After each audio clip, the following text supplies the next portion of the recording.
Alright, so determinant is a number that exists for square matrices, and they're not unique, but every square matrix has a determinant, but not every number is unique to a specific matrix. So a number that exists for square matrices.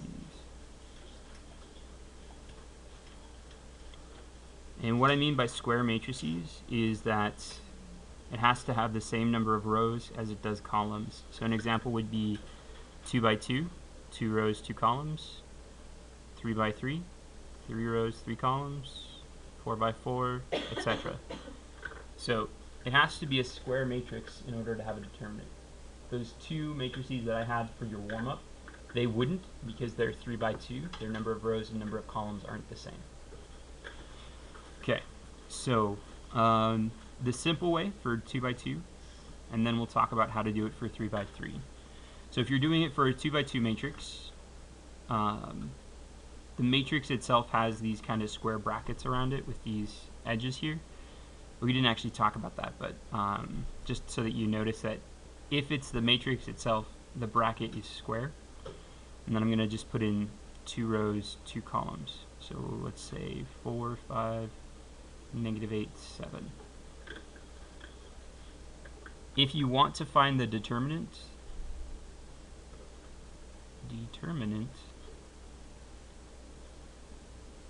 then you're going to change those square brackets to being straight up and down, just like an absolute value.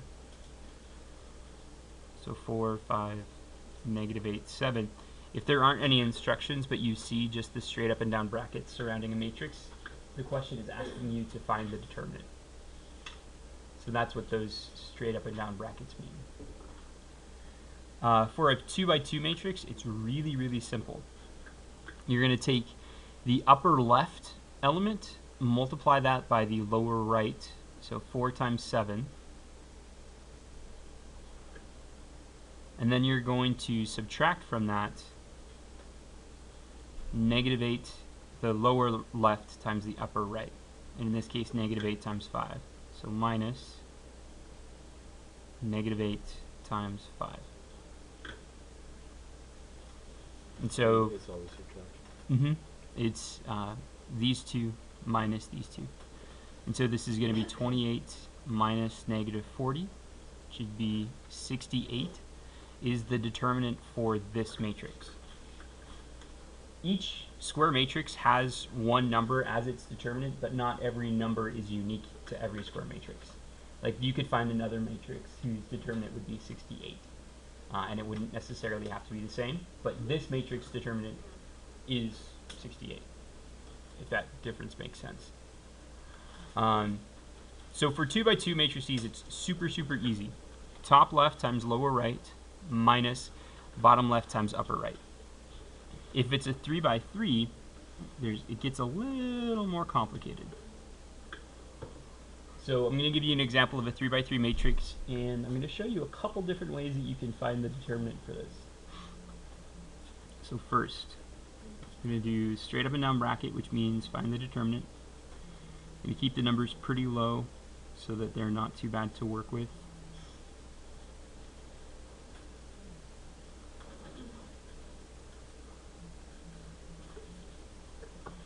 Okay. Now, if you'll notice, like, if you were to just do the same trick on this, like take the upper left and multiply down through to the lower right, like you do 2 times 4 times 3, and then you could also subtract 1 times 4 times 1, but you're leaving out 4 different elements of that determinant, of that matrix. So when you're doing the 3 by 3, it gets a little more complicated because you have to figure out a way to involve every element of it.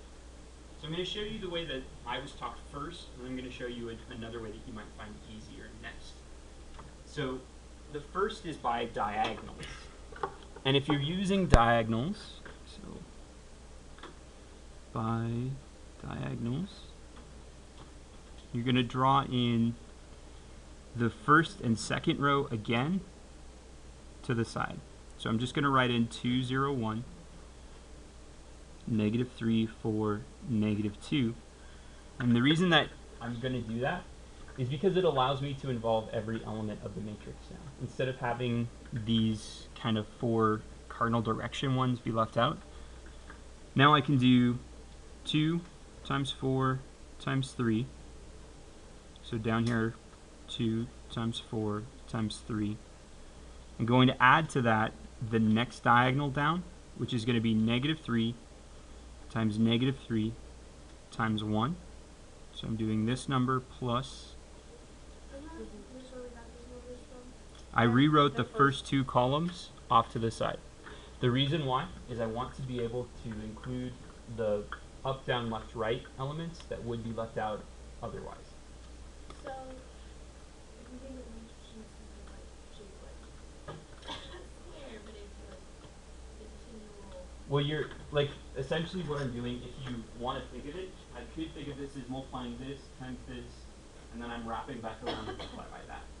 Like I'm going. Cylinder. Yeah, or like Pac-Man. That's how I always thought about it.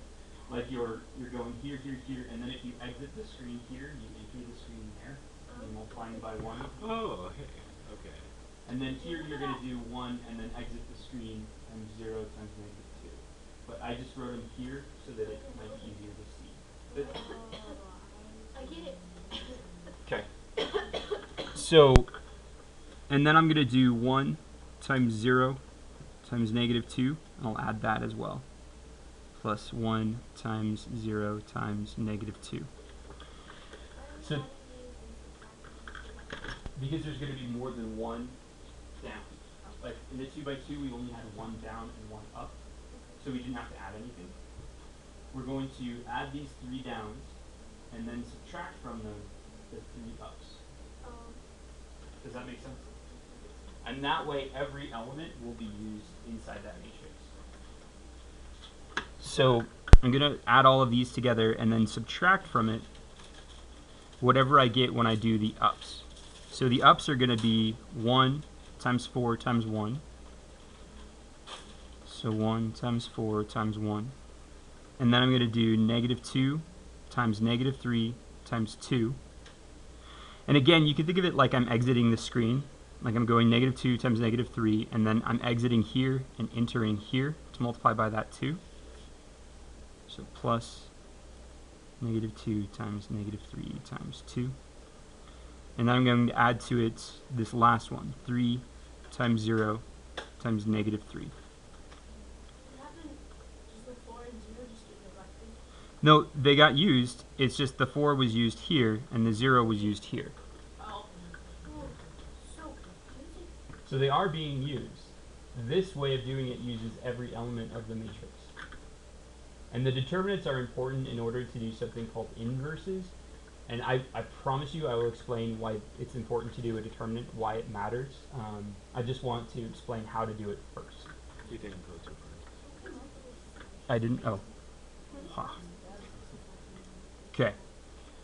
Now, I'm just going to simplify things. Like, I'm going to figure out what the top number is and what the bottom number is and then subtract the 2. So, 2 times 4 is 8 times 3 is just 24. -3 times -3 is 9 times 1 is 9. Well, it's positive 9 because this was negative times negative. Okay. And then 1 times 0 times -2 is 0. If I add these 3 together, 24 plus 9 is 33 plus 0 is 0. So I'm doing 33 Wouldn't it be -2? Because you're doing 1 times 0 and that's 0. times -2. Oh, wait, okay, never mind, sorry. Okay, don't worry. So down here I'm doing 1 times 4 times 1, which is 4. And I'm adding that to -2 times -3, which is positive 6, times 2, which is 12. And I'm adding that to 3 times 0, which is 0, times -3 is 0. So I'm doing 24 plus 9 plus 0, which is 33, minus 4 plus 12 plus 0, which is 16. So then the determinant is 17.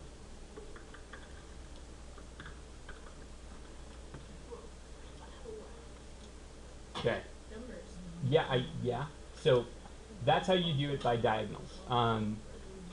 Now, I debated whether or not I wanted to force you guys to do it by hand for a little while, but yeah. Can I borrow your calculator, Liam? Okay. So, in your calculator, you can do a lot of this stuff directly in the calculator. The problem is it's a little time consuming. So if you're doing simple stuff like what was on the warm-up, it's probably faster to do it by hand than to use the calculator, because entering stuff into the matrix menu is really cumbersome. But if you will notice, right down here above the x to the -1 power, it says matrix. And it's in blue. That means you have to hit the second button first and then go down there. It'll open up this menu that says Names, Math, and Edit. If you choose the Names menu, that'll take a matrix and bring it back to the home menu, so that's not what we want to do. Instead, we want to go back over to Edit. And so arrow to the right twice, or arrow to the left once, whatever, highlight Edit, and then I'm going to edit matrix A. So I'm just going to hit Enter to do that. It's going to ask me what I want the dimensions of matrix A to be, and remember this is always rows by columns. So if I'm entering this matrix here, it was 3 rows, 3 columns. So I'm going to type it in as 3, enter, 3, enter. And now I can start substituting in values for the matrix. So I'll do 2, -3, 1, 0, 4, -3, 1, -2, 3. Okay.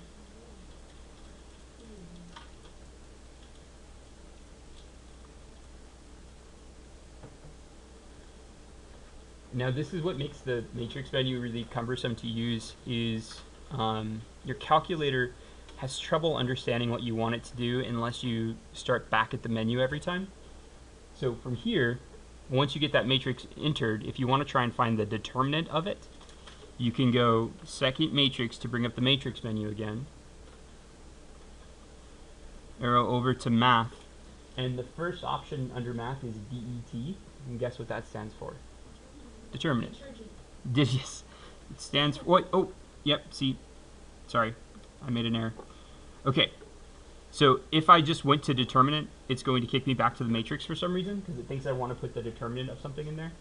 So what you have to do, sorry, and this is why it's cumbersome, is you have to second quit back to the home menu.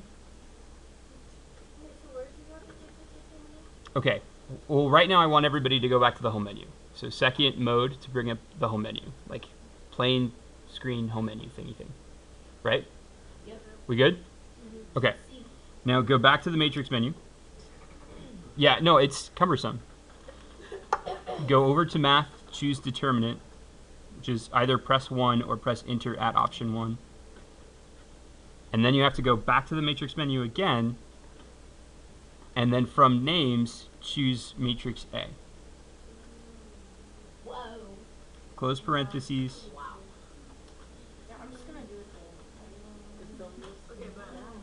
So like if you were doing the warm-up, you'd have to enter 2 matrices, go back to the home menu, then you'd have to do 3, matrix menu A, matrix menu plus. Like, it's really, really hard unless you're, like something like this is where I think it starts being easier to use the calculator. If you do it by hand, I mean, it's just about even for the amount of time it will take you versus doing it in the calculator. You can also use the calculator to do any kind of matrix multiplication that you want it to. So for example, if, let's just take a problem from yesterday's assignment, which I have here somewhere. So let's look at number 13 on yesterday's assignment. So I'm going to enter that into the calculator. And I'm going to enter this first matrix as A, and this second matrix as B. So if you've already done number 13 on yesterday's assignment, this is just a check. So I'm going to clear that off, go to the matrix menu.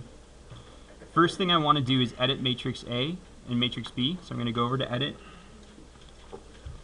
Matrix A in this case would be 3 rows, 2 columns, so 3 by 2. So I'm going to enter those values.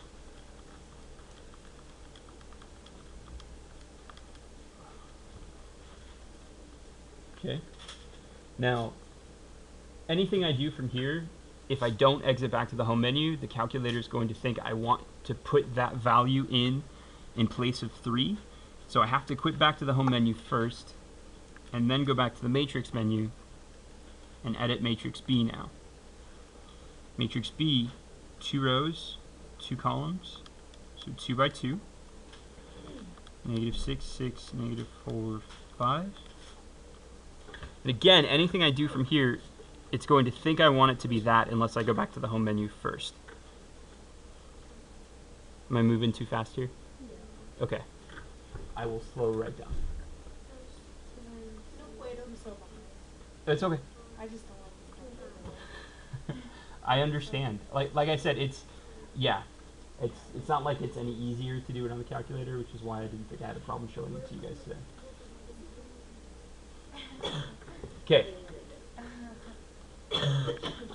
Go back to the home menu, and if you want to do matrix A times matrix B, you would have to do matrix A times matrix B.